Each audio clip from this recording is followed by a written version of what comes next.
Okay, let's start the next session. My name is Manabu Honda from National Center for Neurology and Psychiatry, Japan. I'm going to moderate this session. In this session, the two speakers will introduce practical challenges related to transformative education in different Asian countries with different culture, social, and religious and political background. The first speaker is Dr. Bata Mishkish from the National Academy of Governance of Mongolia. After he received monastic education in Ulaanbaatar, he obtained his dual master degrees at the University of Hawaii and completed his PhD at Ritsumeikan University, Kyoto, in Kyoto, Japan, and specializing in Asian studies. Today he's going to talk about challenges in contemporary social relations of Buddhist institutions in Mongolia. So, Dr. Bata, please.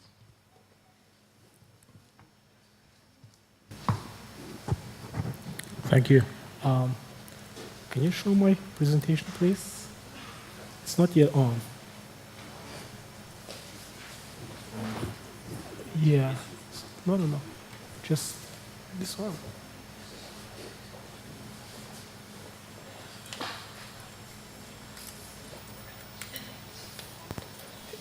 Oh, yeah, you want to move? Yeah, okay.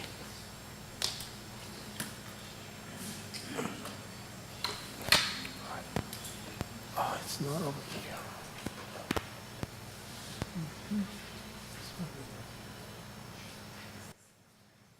Okay, good.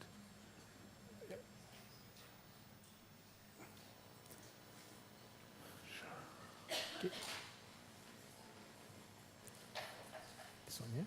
Right. This one, yeah? Okay. It is indeed my honor and privilege to be here. Can you hear? Okay. To be here at this conference and share my views with you all and get the feedback as a result of dialogue. Once again, I'm representing a group of Mongolians who are officially participating in this conference. With the permission, Your Holiness, and great contribution from the University Delhi side, we are very happy to be here. In my presentation, I'll be touching upon the issues in contemporary social relations of Buddhist institutions in Mongolia. And I will be trying to look at the social aspects of Mongolian Buddhist institutions being involved in a changing society as well as social relations. Let me cite from Gandhi's the moral lessons. It is not good to run public institutions on permanent funds. A permanent fund carries in itself the seed of moral fall of the institution. So I'm not trying to look at the Buddhist institution from public administration perspective. However, I will look at the Buddhist institution where public people place their faith in, as well as have they also place the ethical and moral values in it. Therefore, to some extent, I believe that the Buddhist institutions play the role of public institutions in the society. And people place the spiritual and moral values, as I said, and in return, communities seek for higher standard of social values, including educational, traditional, ethical, etc. So I'm sharing with you these 4 pictures, and the time period between the 4 pictures, 2 pictures on the left were taken in Mongolia back in 1913 by a French photographer, a little over 100 years ago. And 2 photos on the right, recently taken, I don't know the author, but in the capital city of Mongolia. So the reason I'm showing these 2 pictures is that over 100 years gone, it's just we passed 100 years, and Mongolian society has gone through lots of changes, including political, cultural, economic, social changes. So my question is now, how do Buddhist institutions, monasteries, and temples respond to such changes? What do they do? What kind of challenges do they face? So now I have to give you just to provide you a little better understanding of historical background of Buddhist institutions. I've taken the 20th century here. The graph shows the historical period of the 20th century. But before then, even the Buddhist texts and historical sources suggest that Buddhism was first introduced to Mongolia 2,000 years ago through Central Asia. And then, during the 13th century and 14th century, during the Yuan dynasty, Buddhism was reintroduced to the aristocrats of the society at that time. And then, in the 16th century, where Mongolians welcomed the 3rd Dalai Lama, Somgyeto. And then Buddhism was, in a real sense, was introduced to the noble families as well as to the people. So the history itself, that can be easily said that Mongolia is a Buddhist country because the last introduction, this period back in the 16th century, as a result of which Mongolians became Buddhists. So, but coming back to the 20th century, again, the introduction of cruel introduction of the communist ideology in the 1920s, and the oppression of Buddhism in the 1930s, is a result of which about 40,000 monks were executed, and over 700 monasteries and temples were destroyed. So that continued for about 70 years, again prohibiting the existence of any form or any type of religion. And the Buddhism was practiced in a very hidden way in the society, in a very closed way. And then the socialist period of the 60 and 70 years, a lot of the people, at least society as a whole, they said that, we do not believe in any religion because we are atheists, because we believe in the political ideology of Marxism and Leninism. So we don't have any faith. That continued till the year 1990, where democracy was introduced in Mongolia without any bloodshed, in a very peaceful way. So these 3 different periods showing that there are, the huge amounts of, especially in terms of changes are taking place in the society, in a political way, social way, economic way, even to the extent educational way and cultural ways.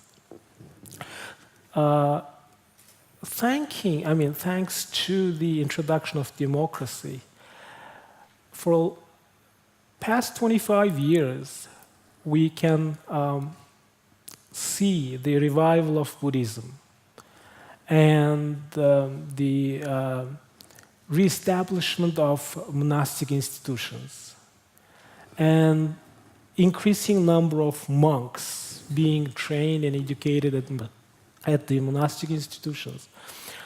So I'm trying to look at the two aspects of the social relations. One is the, as we call it, social capital of the monastic institutions, and dividing into two parts: the bridging social capital as well as the bonding social capital. The bridging social capital is the network of Buddhist institutions in the current society. The bonding social capital is, on the other hand, is intra-relation of sub-units and schools within a monastic institution or within a monastery. So I will be looking at that. So in old days, pre-socialist period, the bridging relationship of monastic institution was very simple. The religious affairs was under the Jizun Damba's authority, Office of the Jizun Damba, and then followers. There were not many stakeholders. Quite easy. However, on the other hand, bonding relation of monastic institutions were very simple too. Not many stakeholders, very simple. However, during the socialist period, we have a very strong state or governmental control over religious matters. Now you have the one big, powerful stakeholder, which is called state or the government, and which used to tell the monastic institutions what to do and what not to do. And then the next, as a society, we have the next stakeholder is the followers. And in terms of the freedom of religion, it was only symbolic to the extent that people practice Buddhism only in very hidden as well as internal way, not showing that to the other people. And politically, there was only one party represents the whole government. Ideology, you can see that was a very strongly communist ideology. Economy, state-planned. There is no room for the free market economy. And foreign relations, again, state-controlled. Foreign relations of the monasteries, state had to give the directions or guidances.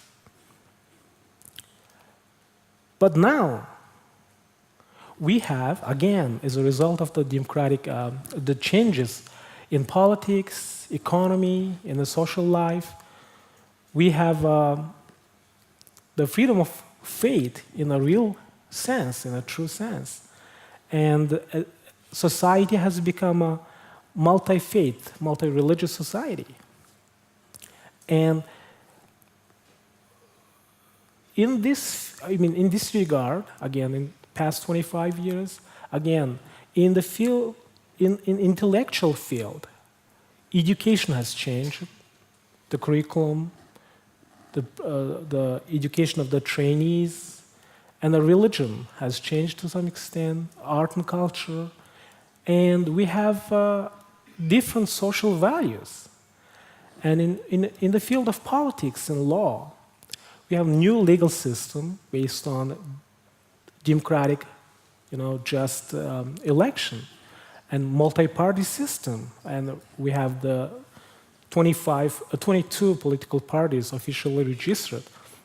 In the field of economy, privatization of land, factories, and livestock, and lots going on in the field of mining and natural resources. And we have an increasing amount of the foreign direct investment and independent banking and financial institutions in the society. Demographic changes. Because of this new phenomena of free market economy, the formation of new social spheres and groups came out. And in terms of lifestyle, urban versus rural lifestyle. As we call it, nomads, traditional nomads.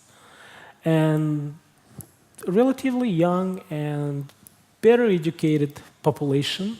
I just would like to mention number. As you may know, Mongolia has a population of 3 million people.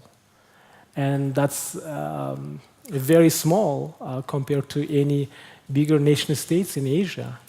However, 72% of the population is to 40 years of age, that young nation state. And the foreign relations, we have a reform in foreign policy, and currently, as a nation state, Mongolia has diplomatic relations with 181 countries, and playing its role in a new world order in Northeast Asia. However, all these changes created a lot of social problems: unemployment, poverty, increasing crimes, environmental problems, domestic migration, etc. So, in this given picture, now my question is that how do Buddhist monastic institutions respond to these changes? And how do they find their place in the society? What kind of role do they play? So I've come up with this, the picture, and again, trying to look at the society as a whole, social life, and how do people view of the Buddhist monastic institutions. At the same time, what are the social needs, especially the emerging needs of a changing society? I would like to say it, a rapidly changing society. And then on the other hand, social capital and social trust. Under the social capital, I have these two, again, aspects: bonding plus bridging. And at the same time, social trust, you have the perception of cooperative will based on commonly accepted values and norms among the community members itself. So I already explained this, so I can skip this: social networks and social norms, social sanctions, which combine bonding and bridging social capitals.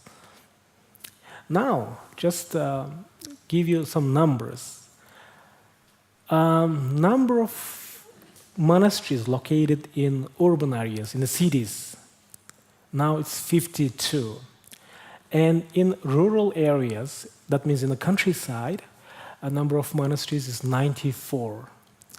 But look at the number of monks who are living in cities is 760, and versus in the countryside, 720, little over 20 monks. So there, the question is, so the number of monks living in the cities, in the countryside, about the same, no difference. However, number of temples and monasteries found in the social context. In the countryside, number is larger. However, the size of each individual monastery is much smaller. We have to take that into account. So the current bonding capital of the Buddhist monasteries. So the interrelations, I'm looking at the relations between the large monasteries and small monasteries in the countryside, And now there's a new phenomena of establishment of purely private monasteries in Mongolia. And then there's a network between Mongolian monasteries and some branch monasteries abroad. How to cope with that in terms of management, in terms of providing administrative policy. On the other hand, in the bonding relationship, intra-relations of the monastery, how is that organized between the schools and administrative office, or among other subunits of a monastery? So this is, I think, it's more understandable to all of you here, because the Buddhist institutions now have this relationship with cultural organizations throughout the country, which now, the number of which is over 350, in educational organizations, that's public and private combined together, over 1,000, and medias, only TV itself, independent TVs, like 82 televisions in Mongolia, and NGOs, which represent civil society organizations, over 5,000 of them, and the pro-profit organizations, it's private companies, it's, about 10,000 of them, and the relationship of the monasteries with foreign individuals and organizations. In the past 25 years, now we can see, is a result of these social changes, new Buddhist monasteries or monastic institutions have to work with at least 6 groups of different stakeholders and cope with the problems raised in social relations with each of the institutions here. Now, what are the main challenges?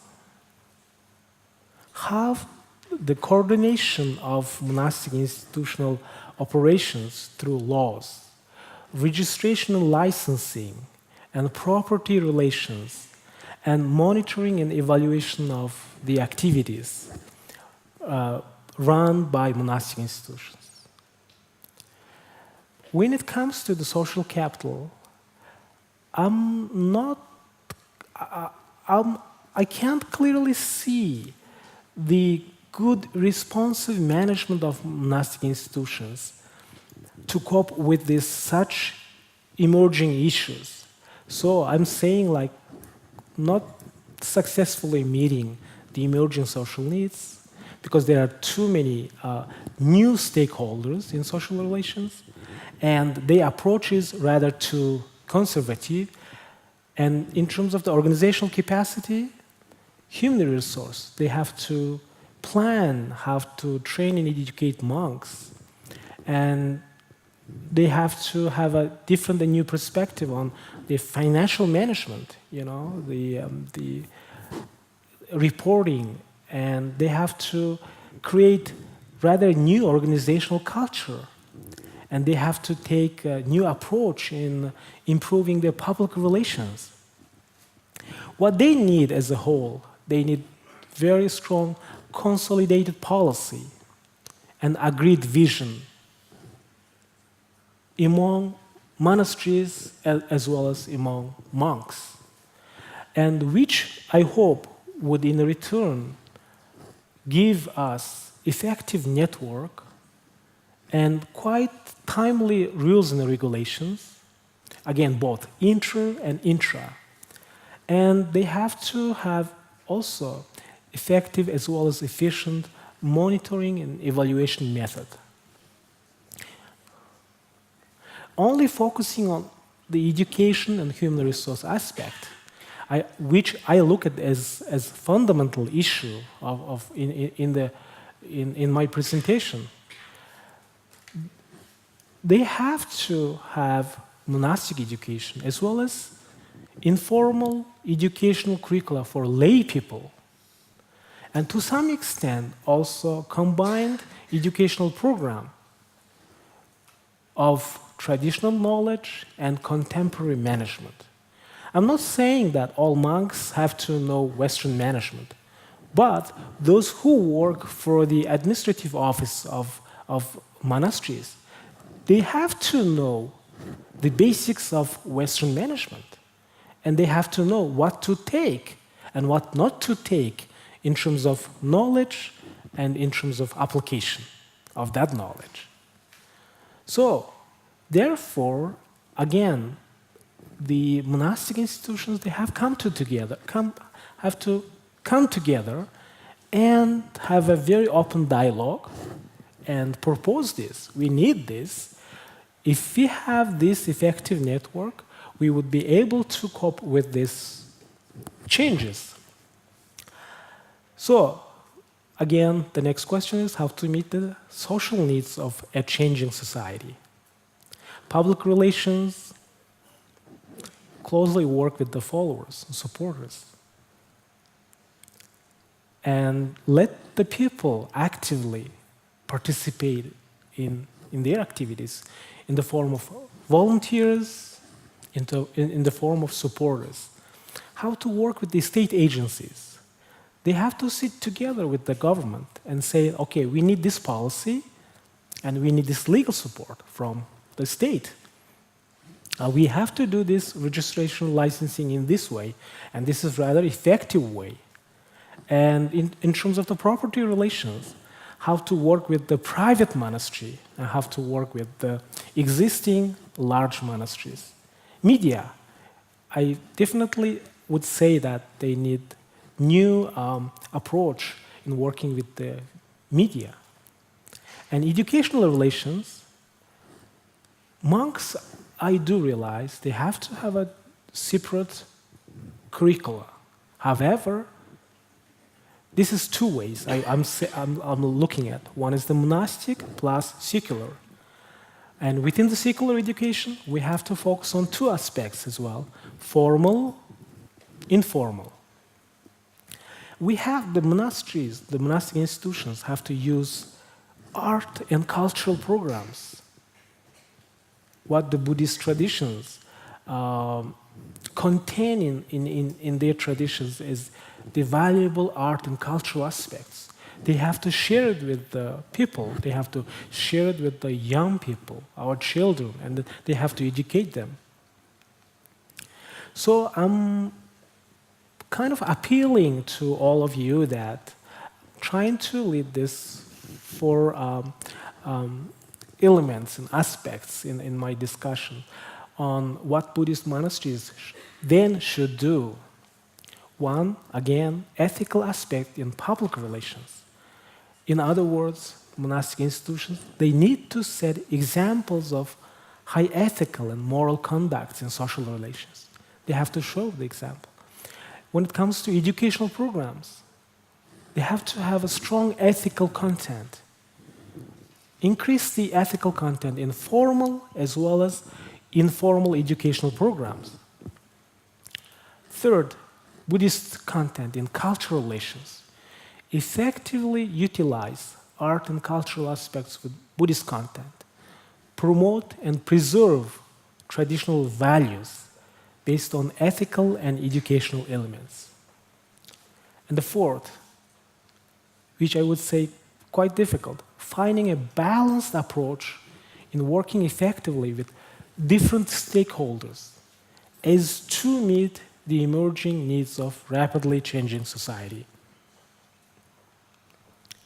So again, just a little more on these two discussions to give you a clear idea. Institutions and organizations with higher ethical and moral values are likely to operate effectively in the long run despite the changes. No matter what changes are taking place in the society, as long as that organization or institution has higher moral and ethical values, that's going to be quite successful in coping with these new changes. Because high moral values are based on a profound philosophical understanding and long-sighted vision. Such moral values, profound understanding and long-term vision create higher standard of responsibility for individuals as well as organizations in social relations. So, as I mentioned to you before, I would like to hear from you, especially from you, Your Holiness, to get a feedback on this. Because as a nation state, Mongolia has been facing these problems, but I look at them as challenges in the past 25 years. So any question or any comment is welcomed. Thank you.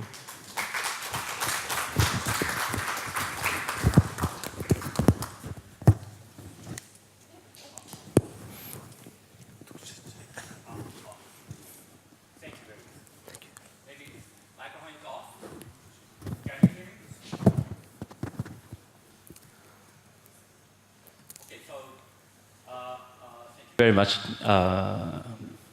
Dr. Bata. He presented how modern Mongolian Buddhist institutes, which faces a rapid change of the society, play a role in developing social relationships. And at the beginning of discussion, we welcome His Holiness feedback or comments to his talk. Please.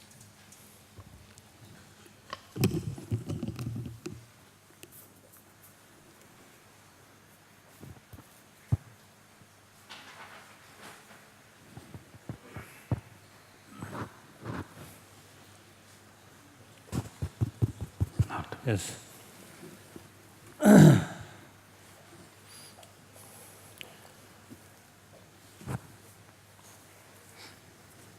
Since 1979, I have opportunity visit Mongolia through Moscow, still communist state.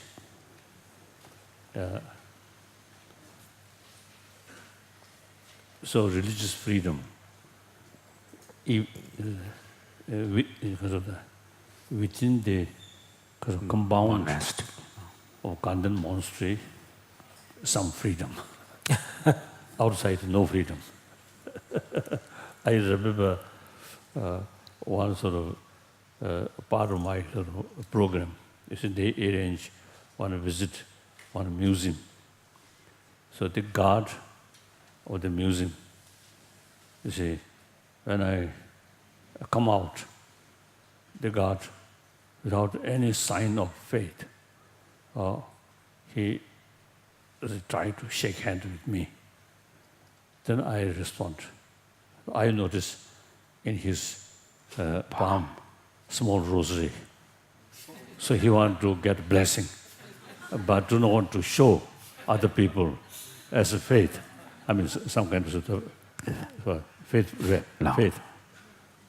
And then some police, you see, when we met alone, then they Shamma beach. No, they would take off their shoes And take some sacred blessings like that. Blessings of blessings, blessed codes. When the true person there, the genuine atheist, communist. But under difficult circumstances, even danger for their life, you see, they kept Buddhist faith in their heart.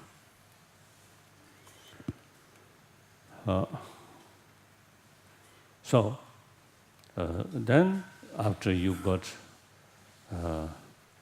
sort of freedom, again, many occasions I had opportunity. So firstly, I admire, you see, your sort of inner sort of strength. In spite of some difficulties, you kept your own traditional value. So now this kind of problem which you have mentioned. Yes, I feel superficial level, yes, problem. But actually, the Buddhism you see, with fuller knowledge about our emotion, and try to reduce destructive emotion and increase constructive emotion. So as far as emotion is concerned, no differences modern world or ancient world. I think Buddha Dharma taught by Buddha Shakyamuni 2,600 years ago. Emotion at that time's people and today's people, no differences. So the method or instrument or way to engage emotion, I think same. So certain method dealing with emotion 2,600 years ago is Buddha taught, that is still relevant. As a matter of fact, modernization means external things, not inside. Perhaps in modern world, maybe sense of competition may be a little bit stronger. Too much greed, want more, like that. Not only house, but need car and a television and a lot of things. And not only that, you see, a lot of ornaments are there. You mean Ornaments, no? different jewelries. So I think the young monk seems to see, I do not necessarily see himself, but his teacher or family, I think, put some kind of Wearing brocade shirts. And then they had quite clean. I think these teach them Tangdu Church. Taking great kind of interest in wearing these kind of clothes. So modern society maybe more stronger sense of competition, isn't it? In the West also, a lot of competition, isn't it? And I think you mentioned because of envy somewhere, envy or jealousy. So then, such case, all major religious tradition, and now your case, Buddhism, is, I think, really have I would say because of the serious responsibility to challenge. You see, not external thing. External doesn't matter. The dress, or the modern house, or temple. These are not much important, I don't think. Important is our inner emotion, inner world. So in that respect, I think Buddha Dharma still very relevant. Although, as I mentioned this morning, I never, try to show Buddhism is something, something, Universal. No, something Yagaruchi. To say that some Buddhism is the best kind of. Oh, I never state that. In fact, I never state Buddhism is best religion. I never. So, the individual case, some individual, the theistic religion, much more effective. Then for that case, for that person, theistic religion, such as Christianity or Islam, is best. Then some people, one Christian minister once told me, he found it a little difficult to explain what is God to young students or more scientific-minded people, he told me. So like that, and then to certain people, it's a Buddhist concept, no God, but you yourself as a creator. Then that way of approach is more suitable. So, and then such person is Buddhism is the best. So in terms of the suitability, otherwise we cannot say one religion is best. So, however, in Mongolia case, Buddhism is aspect of your own identity. So like Bhutan also. Among the Bhutanese, there could be Christians, perhaps some Hindus, those Nepalese are Hindus, and then eventually some Muslim also, I think, possible, and non-believer also, I think, it happened. But the overall identity, one of important identity of Bhutan is Buddhism. So whole northern India is in there. One aspect of their identity is Buddha Dharma. So similarly with Tibetan and you also. So therefore, for national interest, it is important to preserve your 1,000-year-old Buddhist tradition. The proper way to preserve Buddha Dharma is knowledge, not dress, or not some puja, or huge monastery. I think including huge Buddha statue that may not helpful to preserve. Preservation of Buddha Dharma is here, knowledge. And through knowledge, you will realize importance of home-heartedness. So education, very important. So these monasteries eventually should be learning center, not just puja, not just worship place. Right? No. When I first visited Mongolia, in that museum which I mentioned, there's one painting. No. Painting. No. Painting, by the way. Painting. One monk, a huge mouth, opened that mouth, and then many people enter that mouth. Exploitation. The monk with monk's rope, exploit. So then when I reach that place, the person who lead me, a little embarrassed. Then I told him, don't need embarrassed, this is true. Some rotten monastery, some rotten lama do that. I mentioned.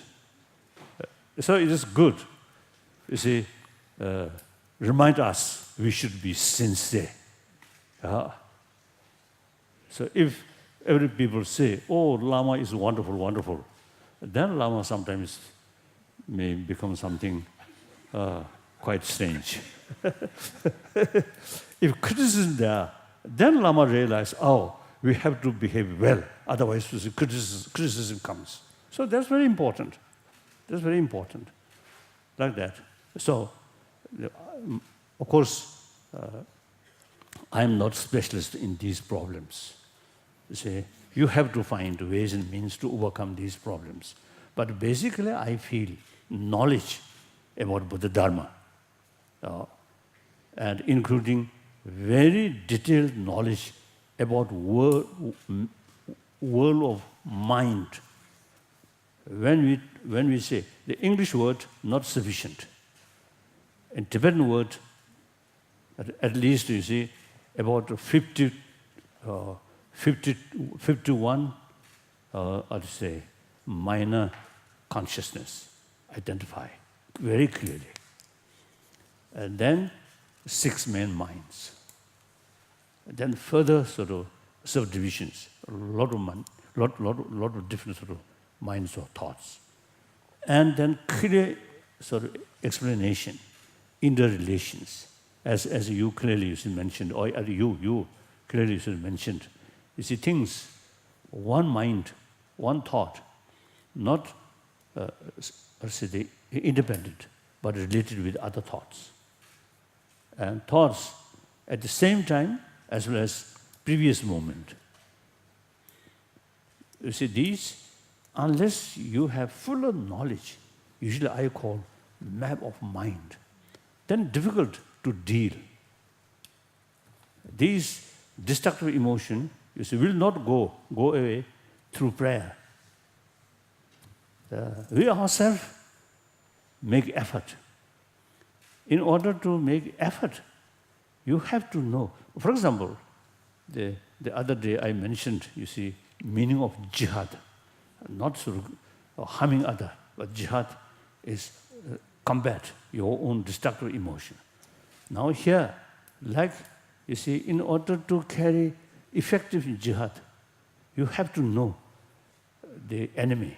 For example, when you take offensive, first you have to full knowledge about the strength of the enemy, and then their relations with other side. Then you can strike. Without knowing the strength of enemy or situation of the enemy, offensive sometimes bring disaster. Similarly, when we combat with our negative emotion as a inner, genuine, true enemy, troublemaker, we want a happy life. But these emotions bring us anger, worry, hopelessness, that's it. A lot of things. Eventually, our physical body also ruin. So this is real enemy. So in order to combat jihad, these inner enemy, we have to know the whole sort of structure of the enemy. So the Buddhist psychology is very, very important for practitioner. Therefore, you see, in these Buddhist sort of texts, many texts explain, because of a lot of explanation about emotion or mind. So many Westerners, also the scientists, now really showing interest that. And in order to tackle that, you see, the tranquilizer, not the answer. Drug, no.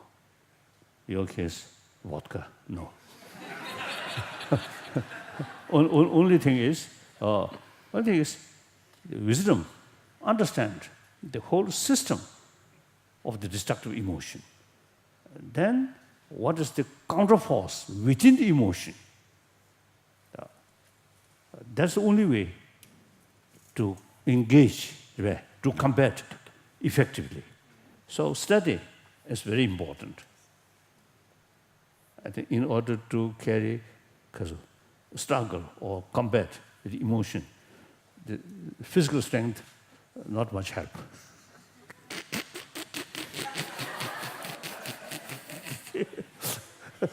Only strength of wisdom. I think this, you like quite thin, but here, the wisdom strong, then you can easily, you see, combat these destructive emotions, isn't it?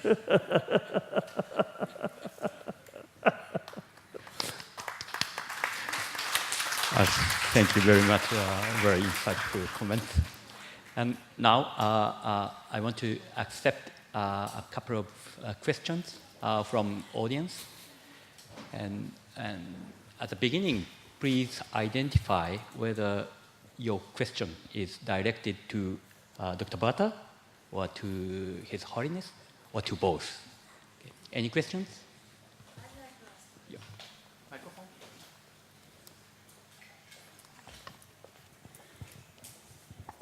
I have met former subjects or citizens of the Soviet Union who look back with nostalgia at the kinds of institutions they had for looking after children. So women could work and children would be looked after in creches. Now, did you have these institutions in Mongolia? Is there any nostalgia for if they have closed? for such institutions? And are you going to, if they exist, are you going to transform them in some ways? That's my question. Yes. What kind of institution that you... I mean creches, places where women who are working could leave their children and who they would be looked after properly. Yes, That's, yes. I think it was important part of the Soviet system. And people who have left it, they miss it. There's a nostalgia for that. Very, very interesting question, because one of my nephews, that was in 1980s, the parents, because the parents were so busy, so they had to take one of my nephews to this kindergarten for 5 working days, and only pick up her over the weekend, because in the socialist time the parents were so busy and they were looked at as labor force. They have to work Monday through Friday, and actually Saturday was also a working day, and that was not a full day, but until 2 p.m. people have to work in the factories, teachers have to teach their classes, so that was, a part of the socialist, caring system for children. But I know the kids hated that. They never want to be separated from their parents. The Monday morning, and they have to see their parents like late evening on a Friday. And imagine that in just 5, 6 years old. But there were several kindergartens like that, but not all kindergartens, several kindergartens. Going back to this nostalgic feelings, I was born and raised in a socialist period. And I actually finished my high school in 1989, a year before the introduction of democracy. And I still do remember there was only existing monastery, active monastery, which was Gandan. At the age of 5, I still remember my grandma used to take me to Gandan. And before and after, my grandma asked me quietly, "Don't tell anybody that we went to Gandan," which is the only existing monastery. Because don't tell anybody, don't tell your friends, and then just keep it secret. And once in a while, my grandma used to take me there. And then there were not many monks, some senior old monks. And then even monks were quite disciplined in the communist way, because they were shy and they were afraid of doing the rituals and pujas, openly, publicly. They were afraid visiting homes. They were afraid of talking about Buddhists, and traditions. And our youth was like that for many years. So are they gone now? They're gone now, thanks to the changes, yeah. As far as I know, the Soviet Union, as well as the People's Republic of China, and also North Korea, in some extent, is taking care about children, and education is quite effective, quite good. But the problem is the teaching, one-sided teaching, and the totalitarian sort of system. The justice is propaganda. From kindergarten, it's just education one-sided. Those could be transformed if the institution could be transformed into a Buddhist institution. That's all.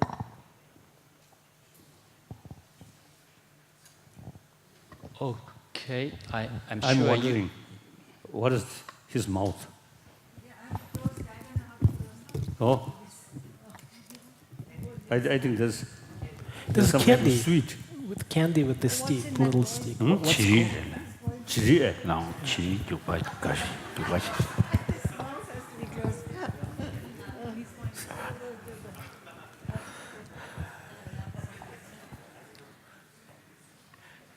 Okay, thank you very much. I'm sure you should have some more questions, but we have to move on the next presentation. Thank you very much, Dr. Abata. Thank you. So let's move on to the next presentation. The next speaker, Dr. Harbin Tol, is going to present his challenges to establish a compassion-based education curriculum in Bhutan and in Vietnam. And sound. Bhutan and Vietnam have some commonalities with Mongolia. For example, Bhutan has Buddhism background and Vietnam has communism background, as you know. But of course, these two countries differ very much from Mongolia. So let me introduce Dr. Harbin Ho, who is the program director at the Growth National Happiness Center in Bhutan. Too late now. He's also the founder and chairman of Eurasia Foundation in Vietnam. Previously, he served as head of training, learning, and development at the International Commitment of the Red Cross in Geneva. He has been contributing to humanity education both in Bhutan and Vietnam for a long time. So today, he's going to talk about a call to care, practical experiences in implementing a compassion-based curriculum in Bhutan and in Vietnam. So, Do, please. Yeah, thank you very much. Your Holiness, distinguished colleagues and participants. So His Holiness mentioned this morning that he was, as a young man, very interested in technologies. So I've had some technological problem with my computer. So I hope technology will not let us down. During this presentation, I would like to first briefly explain why bringing compassion and mindfulness into school lies so strongly in my heart, why I'm so motivated by it. Then I will very briefly speak about the science behind compassion, very briefly, because I know that my eminent colleagues, Cliff and Kim, will address that in a much deeper way tomorrow, so I will really be very brief on it. Then I'll speak about the consequences of this understanding of compassion, loving kindness, and positive emotions for education. And then I will give the two examples of implementing it in Bhutan and in Vietnam. So as it was mentioned, I have a very strong feeling about the importance of bringing education in, bringing compassion in education because of personal experiences that I had. It was mentioned that I worked for the International Committee of the Red Cross, and in this position, I spent a lot of time in war zones and conflict areas, such as Afghanistan, Palestine, Ivory Coast, Darfur, and so on and so forth. And I saw firsthand what war meant for society, for the people, for the children, and also for the environment, for nature. And when you ask children to speak about their, or to express their lives, and these are the kind of pictures that they're drawing destruction and murder and violence and their villages being burnt, then one realizes, how can we as mankind allow things like that to happen? How can we let our children grow in such a way that this is what they experience as children?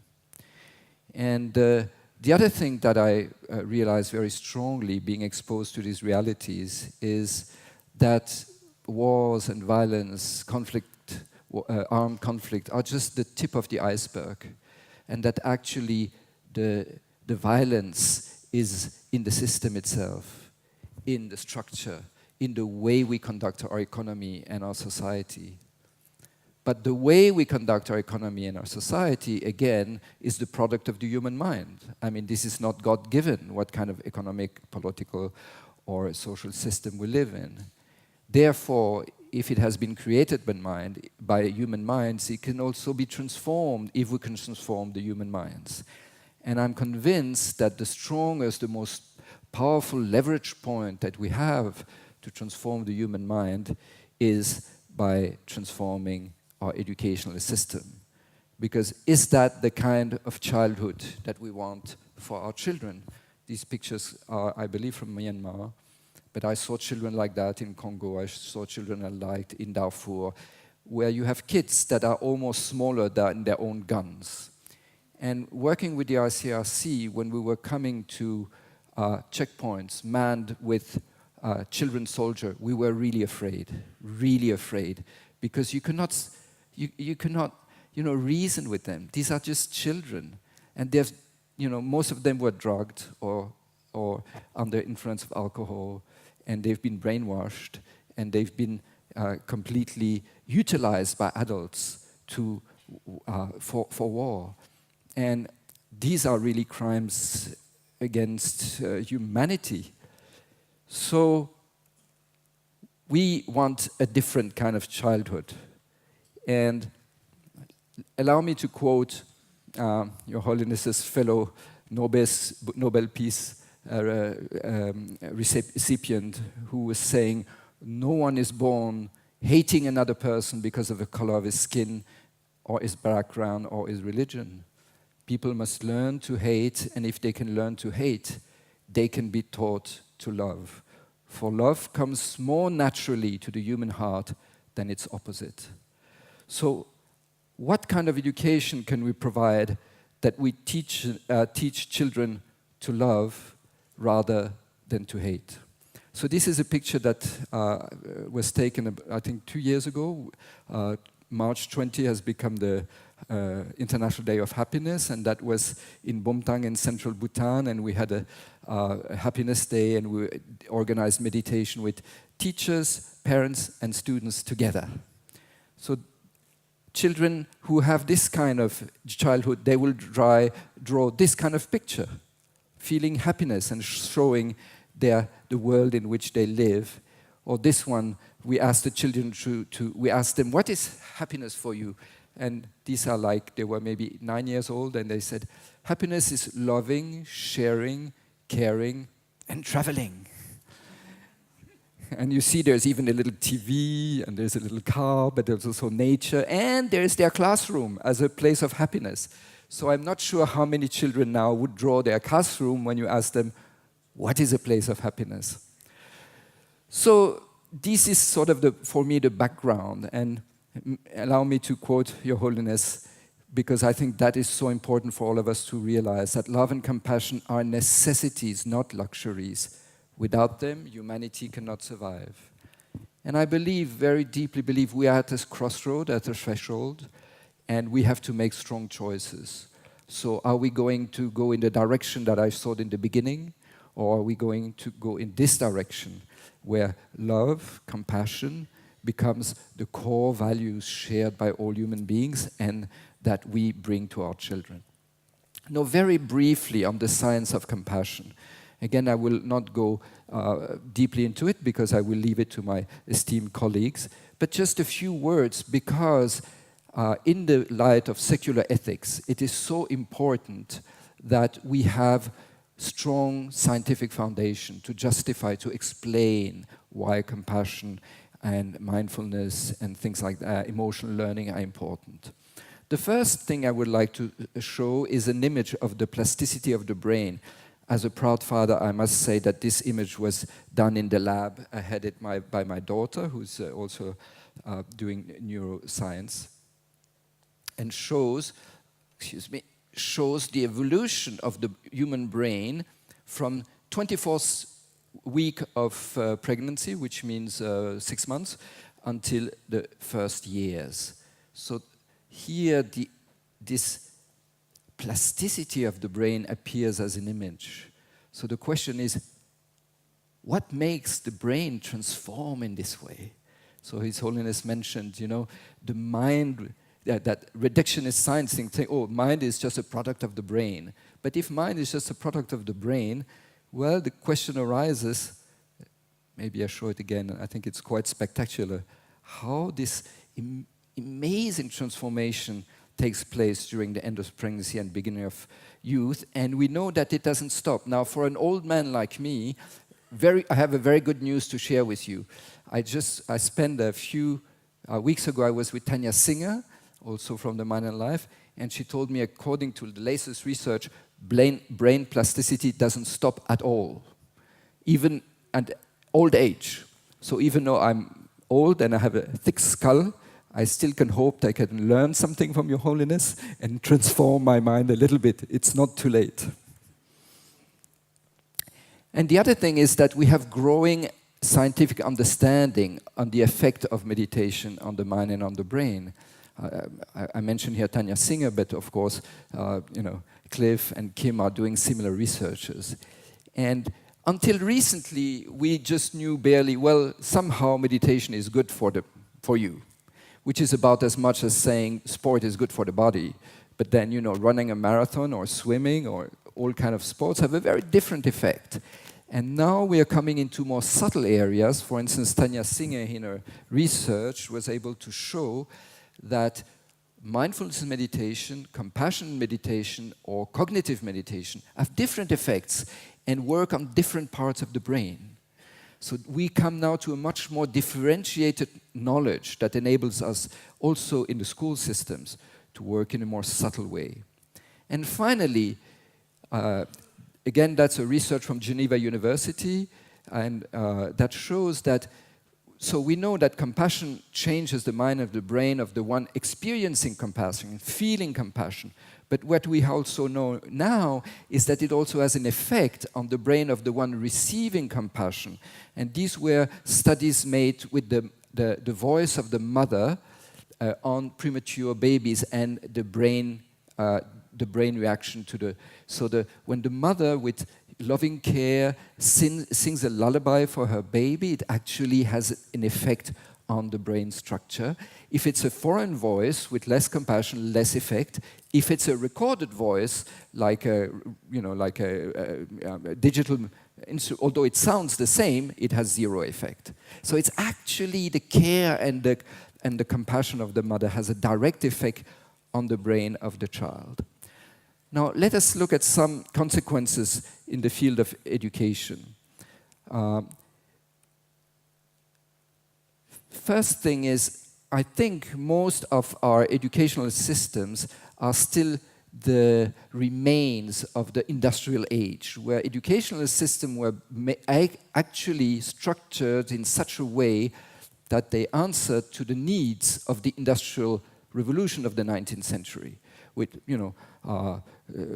handwork is for the less educated factory workers, then you have middle class, and then the really educated one that go to university. It's this pyramid structure of industrial society. And in the same way, the school works like an assembly line. Everybody goes through the same process, and we want to have a standardized product at the end. But this model actually doesn't fit at all the needs of the 21st century anymore. Already in the 90s, the UNESCO produced a report in which they said, now we need to have 4 main competencies. Learning to know or to learn, obviously, it's still very, very important, but we also need to learn to do, because modern mankind has lost ability to work with its hands. Most of us are unable to grow food, not even to cook food, let alone to stitch a garment or to build a house. So we're completely dependent on systems that are outside of us. If these systems break down, we would be completely helpless. We have lost the ability to do something with our hands. But the 2 most important abilities is the ability to live together, because that's what our society needs, and the ability to be, in other words, our social competencies or emotional competencies, which appears again in this diagram, which is about social and emotional learning. which stresses self-awareness and self-management, which is very directly related to what His Holiness was mentioning about understanding the nature of emotion, transforming our negative emotions. Self-awareness, we are aware of our emotions, negative emotion particularly, and self-management, we have to learn how to transform them, not to be their victims. Then social awareness and relational skills, which is this learning to live together so that we actually can create a harmonious society. And responsible decision-making, which has to do with ethics. What do we have to do and what should we not do? The two aspects, fundamental aspects of ethics. So I would like to, now we've seen that there are so many different initiatives that came up. I want to mention the Wake Up Schools, which is the movement for mindfulness in education that was started by my teacher, Venerable Thich Nhat Hanh, and that is spreading now all over the world. And I would like to speak more specifically about the call to care, which was really initiated by His Holiness himself and the group of scientists that is now trying to bring these insights into the school systems. And the call to care is based on the effort to bring care and compassion in the schools. And the receiving care is the first one. We know that as human beings, we wouldn't be able to survive at all without receiving constant care of others, of the whole universe. But we forget about it so often. And His Holiness mentioned that actually our capability to care and to feel affection is based on the fact that our own mothers gave us this affection in the first place. But we forget that, and in Western society we tend to blame the mothers rather than to be thankful and full of gratitude. So this receiving care is becoming aware of all the care we receive and be grateful for it. Then self-care is not an egoistic attitude. It is this managing our own emotions, transforming ourselves in such a way that we can be helpful for society. And then finally, extending care, which is compassion the way we usually understand it. So I would like now to say a few words about implementing this program in the Kingdom of Bhutan. So one might ask, why would we need to do that in Bhutan? Bhutan being is a Vajrayana country, Buddhist country, and so why do we need to, on top of traditional religious tradition, add something else? Well, Bhutan has something very special, quite unique in the world. It is following what is called gross national happiness. In the 1970s, the fourth King of Bhutan, His Majesty Jigme Singye Wangchuk, propounded that gross national happiness is more important than gross national product. And that's a very profound statement because it changes the very reason, the very goal of development. In the current society, almost everywhere over the world, the goal of development is economic growth. Economic growth is like the sacred mantras of all politicians. Economic growth, economic growth, economic growth. But why do we need economic growth and what is the purpose of economic growth is rarely questioned. And we know that economic growth does not automatically bring more happiness and well-being. So His Majesty the King of Bhutan said our goal is happiness for all people and well-being for all life forms. And economic growth is just one of the many tools. It's not a name in itself. So at the GNH Center, this was His Majesty the King when he was a young man, about 17, 18, when he ascended the throne. At the GNH Center, with my two colleagues, Dr. Samdhu Shetri and Dr. Julia Kim here present, we are trying to bring this idea into practice, especially in the field of education. So I would like to show you a very short video where my colleague Julia Kim speaks about gross national happiness. Of call for care in Bhutan.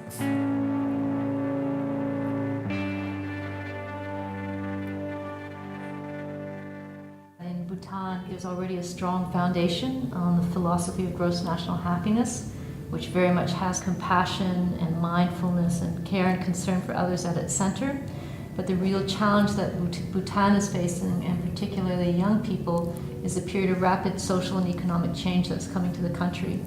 And in order to navigate that, I think it really helps to be part of an international program that is really taking in the experience, both the scientific and the socially emotional learning, and integrating it into the wisdom traditions of Bhutan in a way that young people can identify, especially young people who identify now as modern and interested in science and technology.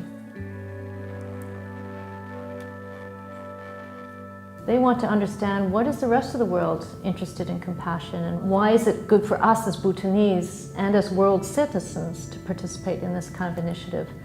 And I think the experience of Bhutan can also inform the Call to Care initiative, and then maybe other countries can see how it might be relevant for them.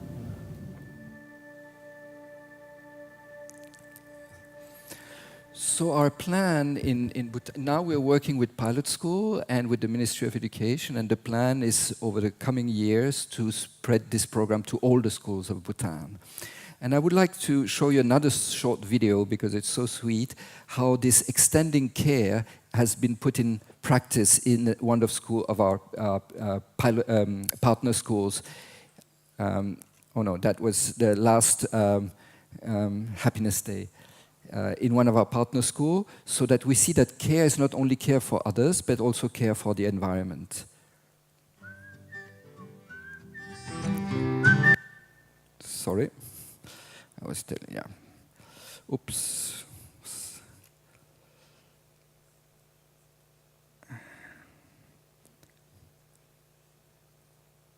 When technology works, it's fantastic, and sometimes it doesn't.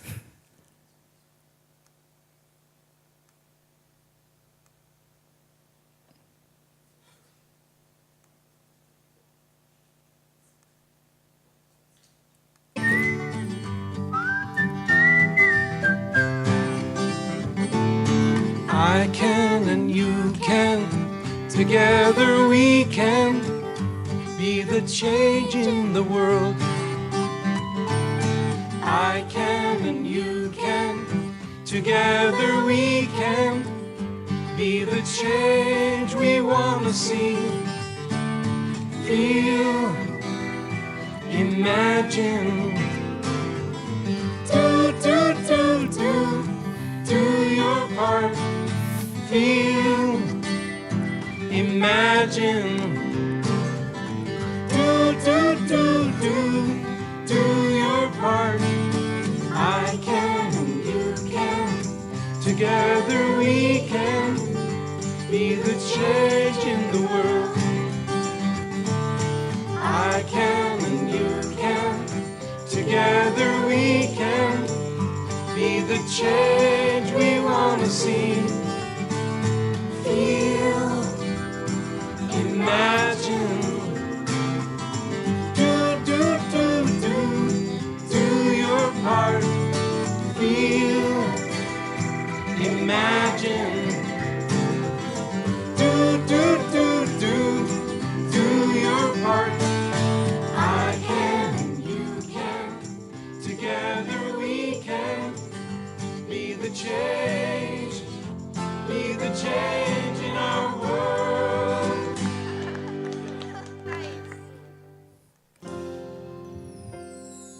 I think I will stop it there because it doesn't fit to the screen. So anyway, the idea is that these children came up with the idea to stop eating packaged food, and they calculated that if they managed to get all the children of Bhutan, and Bhutan is a very small country, to share this idea, they would save 53 million packages a year. And they've been spreading this idea now to all the different schools of Bhutan. So I would like to end my presentation with a few words on the call to care in Vietnam. Because as it was said, Vietnam is still a communist country. And my own teacher, Thich Nhat Hanh, has tried for decades to bring Buddhist education and mindfulness in the school, and it was strongly rejected by the government because they were a bit afraid of his strong personality and charisma in the country. But last year we went to the Vietnamese authorities and asked them if they were willing for us to implement this call to care in Vietnam. And we were really surprised. They said yes, and we had two high officials joining us in Amherst for the last GNH Minor Life meeting in July, and now we're in the process of implementing this program in Vietnam. And the entry point was my wife Lissy, that's sitting here in the first row, and myself. We went back to Vietnam right after the war and started helping the children who had been victims of the war, and especially of Agent Orange, the poisoning through the defoliant chemicals. And so we created a strong bond of confidence with the local authorities, and based on that we were able then to propose that. We started by creating communities in school for children who had been victims of the war and of Agent Orange. And so working with children with special needs, it was easier to get in. It was less challenging for the government. And this was the entry point that allowed us to develop our program in Vietnam. So I'll show you the short video on sound.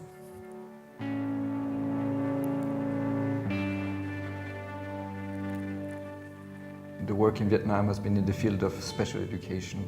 So we've been working with children having some learning difficulties or living with disabilities. And with this kind of children, of course, you cannot focus only on the academic side. The emotional, the relational dimension is very central.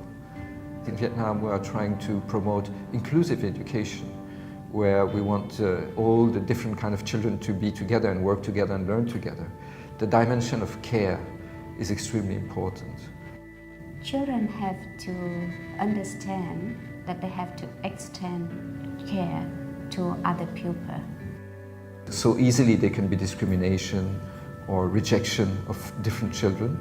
So I think that if both teachers and students can really develop these three modes of care, this could really bring a lot of improvement in our ability to actually promote inclusive education in Vietnam.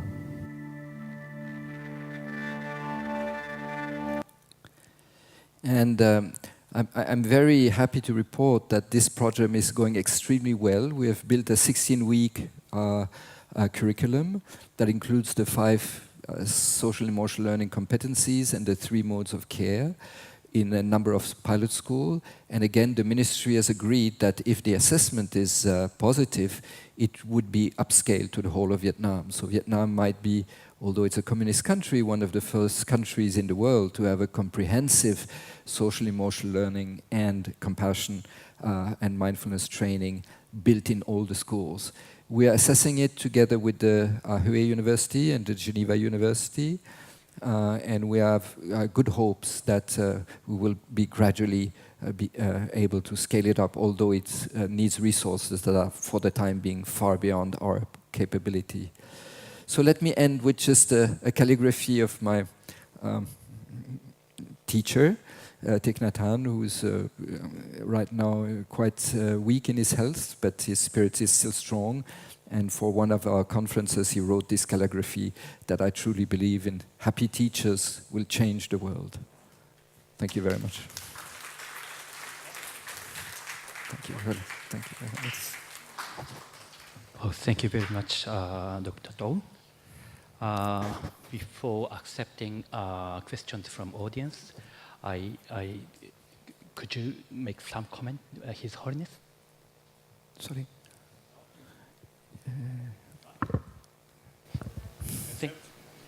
I appreciate what you've done. Thank you. Thank you, Your Holiness. Okay, so now I will accept the questions from audience. Do you have any questions? Any comments? Yes. Michael.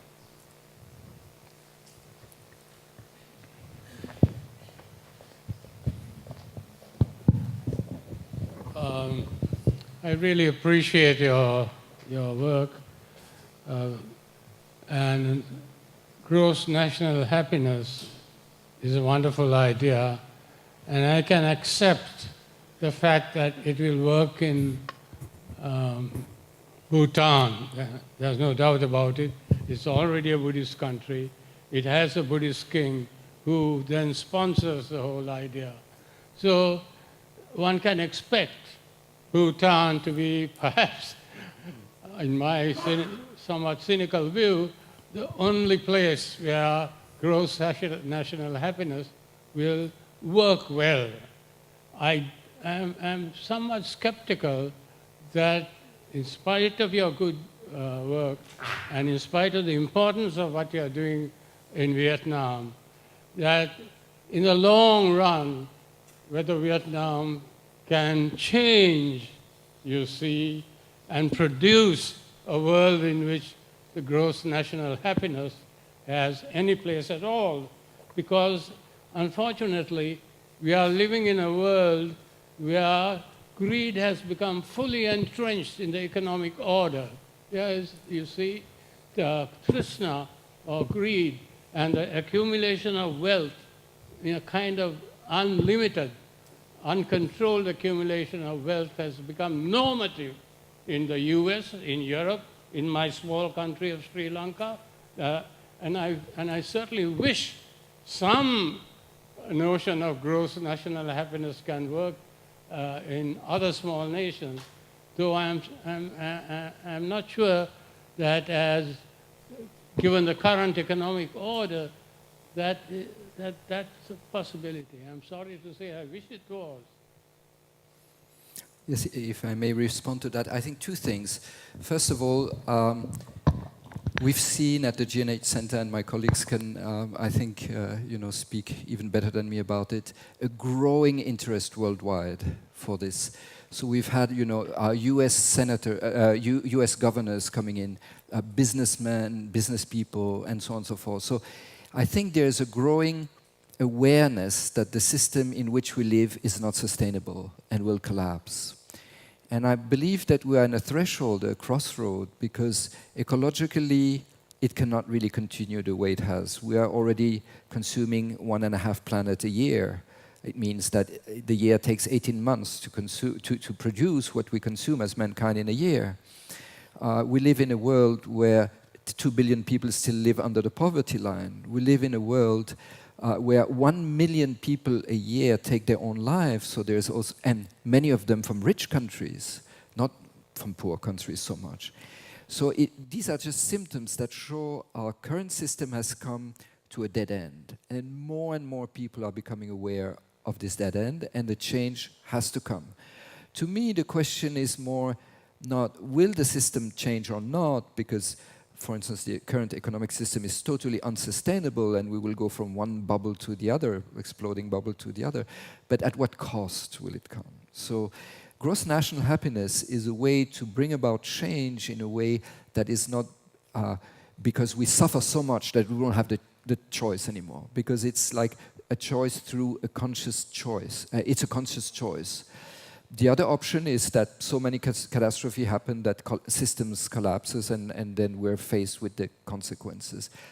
And that's exactly the reason why I believe that education is the main leverage point. Because if we can educate a next generation to have a different relationship with material values, wealth, and so on, greed, and then who can really work on the emotions and have a deeper sense of compassion and altruism, I think that's the one key to change society. So I don't know whether we will manage, but I'm hopeful. And if I was not hopeful, I wouldn't do it. And so I do it with conviction and with hope that, I believe that compassion and love and goodness are fundamental in human nature. And if we just create the space where it can unfold, it will manifest. And I think schools is the best place to start. Any other questions?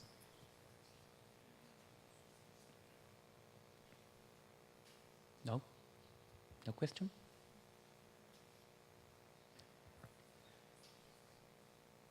Okay. I'm very sorry, but His Holiness has to leave very soon. So I want to close this session. Thank you very much for your cooperation, and thank you very much for your insight. With the conclusion of the present session, we come to the end of day 1 of the conference. Hope you found the presentations and discussions interesting.